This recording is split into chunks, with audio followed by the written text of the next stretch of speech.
इनकर मेहरारू तने गोरबा।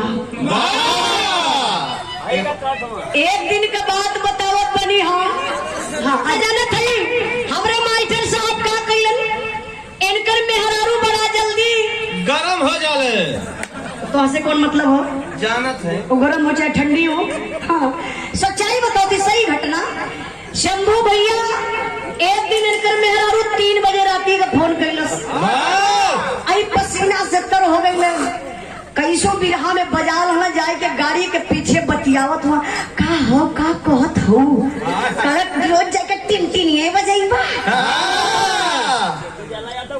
आई घर में ना देखत हुआ का होत बा कने का होत बारे कले देखा कोह देख बनी कि कल आवे को होई त आ जाई हां नहीं तो यार गाड़ी करिए मोबिल फेंकिया मोबिल कहाँ से फेंकी हो? अरे वो टेम्पू कहा सुना अगर कल ना आई बा तो भैया के बोलाई नैहरे चल जाई। अब यार ब्लड प्रेशर हाई गई ने पापा हमार गाड़ी में सुतल ना जगावत हुआ शंभू भैया कहे भैया पापो समझने कि कुछ हो गल बिरहा में कहा तो देखा भैया हम तो बहने वाले बिरहा में ना रहा। पापा हमारे कहना काहे का बात है कहा भैया हुआ हमारे मेहर हुआ आज 4 दिन से गरम हो। पापा कहना काहे हो कहा भैया जब बतियाई तब गरम हो जाले। अरे गर्मीले मतलब समझे तो लग ना गुस्सिया गई अपने आजमगढ़ भाषा में बोलत हुआ कहा भैया हरदम गुस्सिया जाता। पापा कहना किए भैया सुना तू जाके ठंडा करा हमान चला बहने गाड़ी में भरत तो के ले जाए के तोरे मेहरारू से मिलवा दे।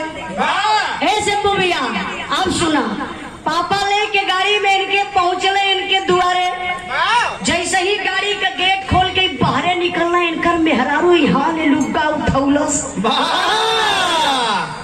उठाए के लुक्का दौड़ल घला आए गल करियवा आए गल करियवा आए गल करियवा आए गल करियवा आए गल करियवा आए गल करियवा करी जितना लइटिया लगा दे फायदा पर उठा के हुआ अब लुक्का उठौल ही जाता आ लुक्का उठौला सब ने सया पहले ही ना रहा अच्छा सेवा का भल रहा इनका दादा उठा लेकर होटल पोछा मारे खाते कैसे पता। अरे एक दिन देखने डरिया ही नटैया मार के लटकौले हम जब खराब पूछ ले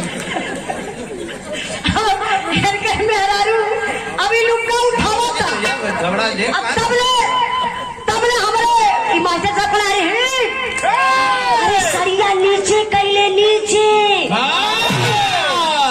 उजाला का बाऊ पिछवा आवत हुआ हम तो वही सावन झकबा करे रे बहुत रत हुआ पापा बेजती। अच्छा देखी